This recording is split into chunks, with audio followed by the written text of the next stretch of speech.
lama. Salah satunya adalah uak saya menjadi ulama besar di daerah saya, di daerah Pandeglang, tepatnya itu di kaki Gunung Pulau-Sari. Iya. Kaki Gunung Pulau-Sari, saat sekarang ini kecamatannya adalah Kecamatan Cimanuk, desanya Desa Palanya. Disitulah saya dilahirkan, dan saya bersyukur lahir di lingkungan itu yang punya lingkungan agama yang relatif santri lah ya.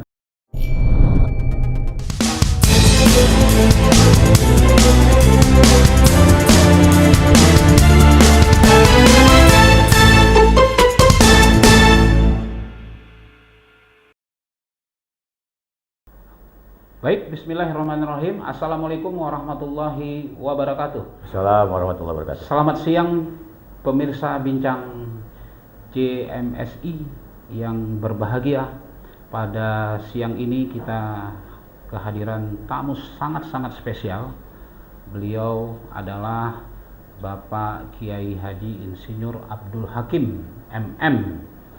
Beliau selama ini kita kenal sebagai wakil ataupun senator yang membawa aspirasi masyarakat Lampung ke Dewan Perwakilan Daerah DPD RI.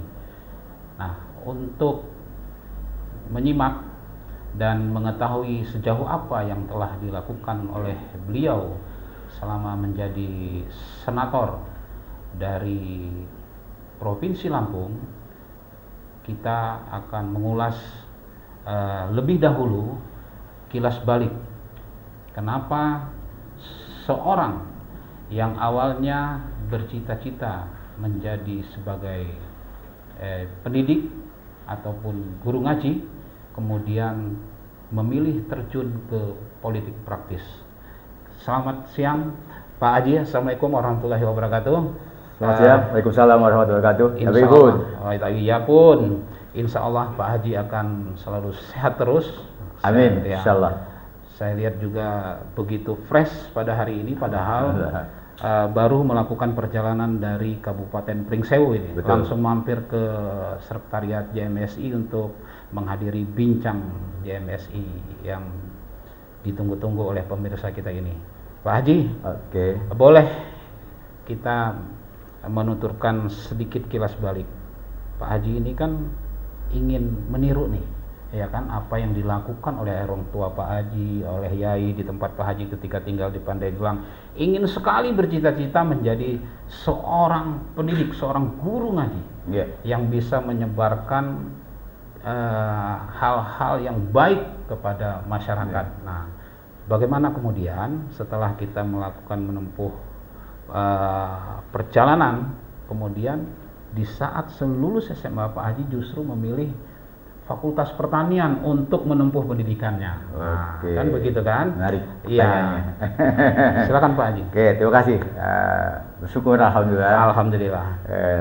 Siang hari ini saya mendapatkan kesempatan terhormat diundang oleh sahabat-sahabat di jaringan media Siber Indonesia. Siber Indonesia. Bung Adi.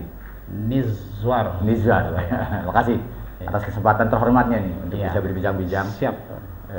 Berbagi tentu pengetahuan dan informasi terkait dengan perjalanan kami sebagai saat sekarang ini adalah salah satu yang sedang mendapatkan kepercayaan dari rakyat Lampung di Dewan Perwakilan Daerah Republik Indonesia Komite 4. Bidangnya adalah bidang keuangan, bidang perencanaan pembangunan nasional, bidang pengawasan APBN, kemudian bidang pengembangan ekonomi, koperasi dan UMKM. Senang saya alhamdulillah bisa mendapat kesempatan terhormat untuk berbagi pada kesempatan siang hari. Terima kasih. Menarik kan pertanyaannya, dari cita-cita menjadi guru ngaji tiba-tiba terjun ke dunia politik. Saya kira pertanyaan yang cukup jelas ini. Menginspirasi. Ternyata ngaji itu dia dulu konon ceritanya ngaji itu ada belajar kepada Pak Haji. Itulah guru ngaji. Jadi kalau dulu orang ingin belajar tentang agama, tentang pengetahuan itu belajarnya kepada Pak Haji. karena dianggap Pak Haji itu adalah orang yang sudah punya pengalaman panjang, salah satunya punya titel Pak Haji. Pak Haji. Berarti kalau orang sudah pernah menunaikan rukun Islam yang kelima, levelnya syekh lah ya. Levelnya kira-kira Pak Haji itu punya status sosial tertentu. Iya. Oleh karena itu ngaji, belajar kepada Pak Haji. Kebetulan saya dilahirkan dalam sebuah lingkungan keluarga yang sangat agamis. Keluarga dari ibu saya itu umumnya adalah para santri dan para ulama. Salah satunya adalah uwa saya menjadi ulama besar di daerah saya, di daerah Pandeglang, tepatnya itu di kaki Gunung Purwosari. Iya. Kaki Gunung Purwosari, saat sekarang ini kecamatannya adalah kecamatan Cimanuk, desanya desa Palanya. Disitulah saya dilahirkan dan saya bersyukur lahir di lingkungan itu yang punya lingkungan agama yang relatif santri lah ya. Menempa diri kita lah ya. Ya, sejak kecil saya sudah terbiasa. Ya. Mengikuti pengajian, itu belajar kepada Pak Haji itu pada sebetulnya para ulama ya. Ulama. Belajar saya dengan lingkungan keluarga saya, di situ ada ada kakak sepupu, ada kemudian sahabat-sahabat dari orang tua saya. Jadi lingkungan saya begitu ya, hampir setiap kampung di daerah saya itu ada pesantren, ada madrasah. Saya hadir dan lahir di situ. Iya. Sehingga sejak kecil, kira-kira umur 4 tahun, 5 tahun itu saya sudah terbiasa ikut dengan para santri senior. Saya ikut, di sana itu ngaji itu tanpa meja, tanpa kursi, dia gelar tikar, itu, namanya ngaji nyoret, kitab kuning gitu kan. Ada kitab-kitab tertentu yang dikaji, saya ikut. Menyimak, ikut dengan orang-orang yang sudah dewasa. Kemudian saya pada saat itu berpikir, alangkah indahnya suatu saat saya seperti mereka, seperti uwa saya, seperti paman saya, seperti sepupu saya, dan tentu karib kerabat dan keluarga besar saya yang pada umumnya mereka mengambil profesi itu. Itulah yang pertama yang mendorong saya, memotivasi saya sehingga saya ingin seperti mereka, dan alhamdulillah kemudian itu juga yang mendorong saya punya semangat untuk belajar. Ya. Pagi saya sekolah di SD, kemudian setelah zuhur saya sekolah di madrasah, sore hari saya pergi ke pesantren ya. Itulah hari-hari hidup saya, sehingga mungkin saya tidak seperti anak sezamannya yang pada saat itu dia banyak kemudian dengan berbagai waktu-waktu untuk bermain dan sebagainya, tetapi hari-hari hidup saya kemudian alhamdulillah terisi dengan kegiatan belajar seperti itu. Itulah yang kemudian mengantarkan saya alhamdulillah relatif lancar dalam menempuh program pendidikan. Saya ketika SD, SMP selalu alhamdulillah terdepan ya, setidak-tidaknya berada pada urutan ranking teratas lah. Ya, itu yang karena ada iklim yang bagus mendorong saya untuk mau belajar, mau membaca, sehingga namanya di kampung kesulitan sumber bacaan, sehingga yang namanya koran bekas lama pun itu saya cari. Jadi bahan ajar orang tua saya waktu itu pensiunan dari pensiunan TNI, tentara pada zaman Jepang. Ya, jadi berkas-berkas punya ayah saya itu saya cari, saya baca dan sebagainya. Jadi bersyukur saya mendapatkan lingkungan seperti itu, lingkungan yang agamis, lingkungan yang didorong orang untuk belajar membaca dan sebagainya, sehingga dari sejak kecil sekalipun saya itu sudah terbiasa ya, mengajari teman-teman saya. Ya, mengajari teman saya mengaji pada usianya. Ketika saya SD pun juga mengajari teman-teman saya membaca. Ya. Zaman itu kan begini Pak Haji. Zaman itu kan mengaji dengan zaman sekarang kan berbeda. Antara mengaji dan membaca ini kan berbeda. Ya kan, mengaji itu kan memahami juga makna dan artinya. Kalau membaca hanya sebatas misal Bismillahirrahmanirrahim, ya kan selesai membaca. Tapi memaknai dan mengerti arti Bismillah itu kan yang Pak Haji pelajari pada saat itu bersama para santri-santri senior yang kemudian disampaikan kepada sebayanya. Nah, dengan kondisi yang saat ini terjadi bagaimana? Sebetulnya fasilitas ya. Untuk lebih cerdas, untuk lebih hebat, untuk lebih punya peluang lebih maju lagi, kesempatannya lebih banyak sekarang ini. Tapi tentu ini kan ibarat alatnya, yang namanya pisau. Iya. Pisau tajam itu dia bermata dua kan. Tergantung orang menggunakannya. Betul. Ini HP bisa digunakan untuk menggali informasi pengetahuan seluas mungkin. Tidak perlu alam kesulitan mencari narasumber. Bisa di sini semua dapat. Tetapi ini pun juga bisa memberikan sumber-sumber bacaan dan sumber tontonan dan sebagainya juga yang bisa harusnya zaman ini mereka bisa mendapat lebih luas kan? Lebih luas. Karena dulu Pak Haji terbatas. Tadi saya katakan kan? Bahan bacaan pun juga saya nukil-nukil ya gitu kan. Nah, kira-kira gitu. Tapi saya kira persoalannya itu ada persoalan karakter ya, pada persoalan semangat juang. Ada persoalan punya mindset ya, punya cita-cita besar. Tadi saya sudah ingin seperti uak saya, menjadi seorang ulama. Kan itu kan saya sudah punya mindset. Betul. Ya itu kan harus bisa mencapai sebuah posisi terhormat. Betul. Ya menjadi seorang ulama itu menjadi kebanggaan di sana itu kan. Betul, betul.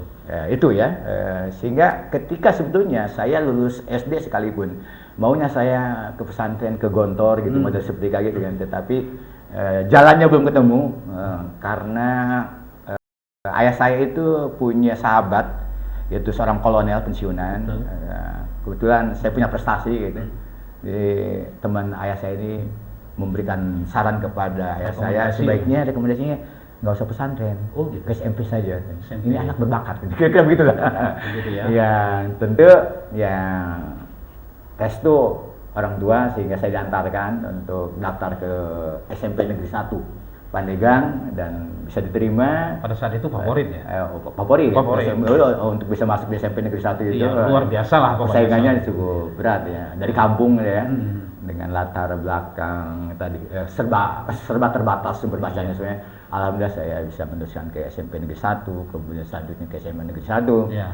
Dan ketika di SMA Negeri pun juga saya sebenarnya mendapatkan kesempatan ya untuk bisa tanpa tes ya, undangan ke IPB, tapi sayangnya SMA saya baru mendapatkan 1 orang.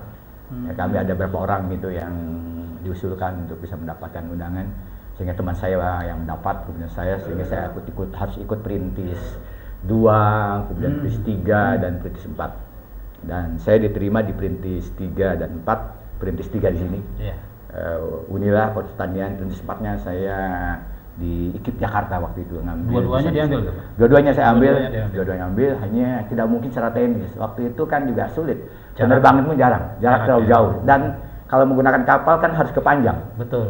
Ya sangat sulit secara teknis. Padahal saya sudah ikut orientasi, ikut kuliah, ya kemudian dapat panggilan dari sini, daftar juga. Pada saat itu penyeberangan belum di Bakauheni, belum dipanjang. Ya, memang secara teknis agak nggak mungkin kan saya mengambil 2 mata kuliah. Kenapa saya ambil IKIP terlebih dahulu awal pilihannya itu karena waktu itu Banten itu awalnya kan gabung dengan Jawa Barat.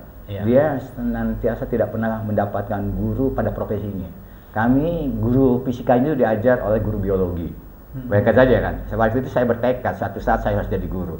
Dan di sini adalah tidak punya guru fisika. Saya harus dengan spesialisasi fisika. Fisika. Saya ambil jurusan fisika. Jurusan fisika. Awalnya demikian. Tetapi tadi saya punya obsesi ya. Saya harus secepatnya menuntaskan pendidikan S1 saya.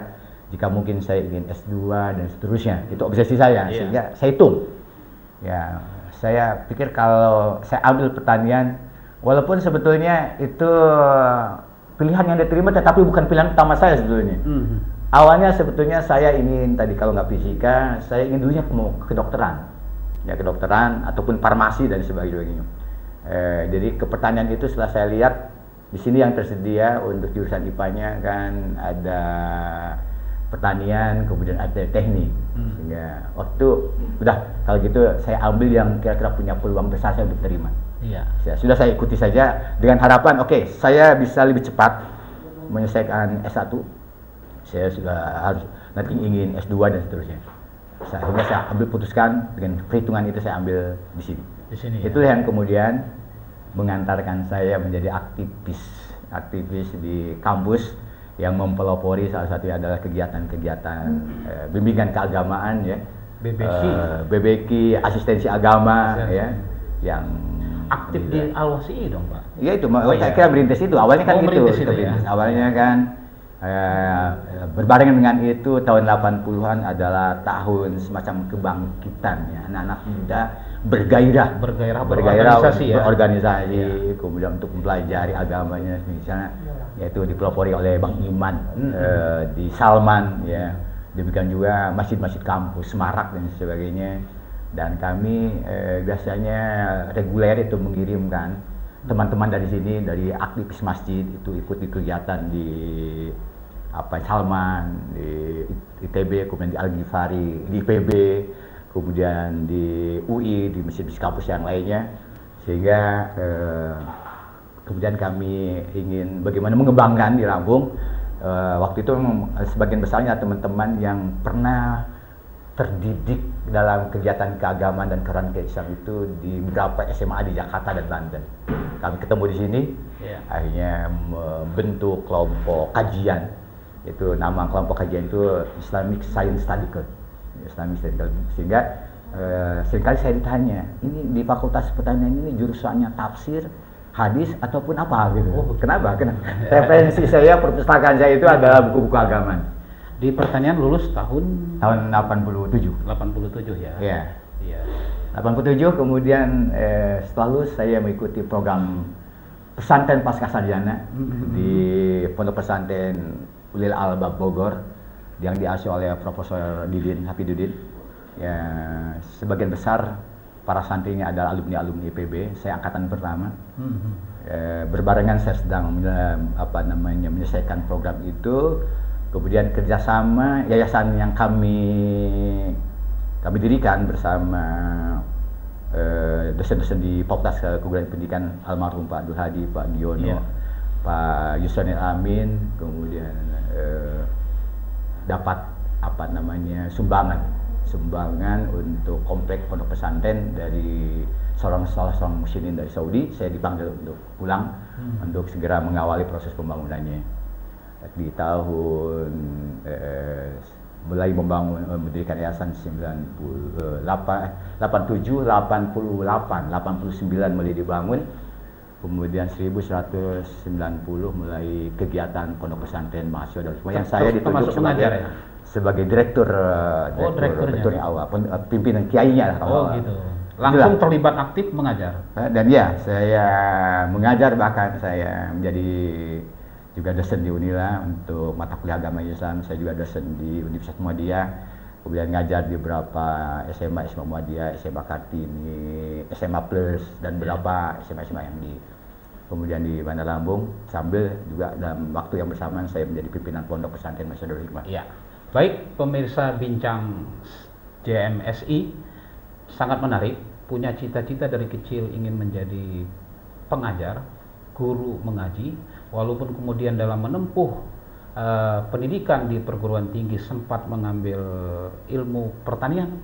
Betul. Kemudian tetap on the track kembali ke jalur pendidikan mengajar lewat yayasan Darul Hikmah. Nah, baik pemirsa, kita jeda sementara untuk nanti kita lanjutkan pasca mengelola pesantren Darul Hikmah. Kenapa kemudian beliau memutuskan untuk terjun ke dunia politik? Oke. Menjadi komunitas bagaimana untuk terus belajar. Mungkin secara umum atau namanya gerakan pendidikan atau pendidikan tarbiyah. Itu tumbuh di kampus-kampus tadi itu, ya seperti yang saya sampaikan.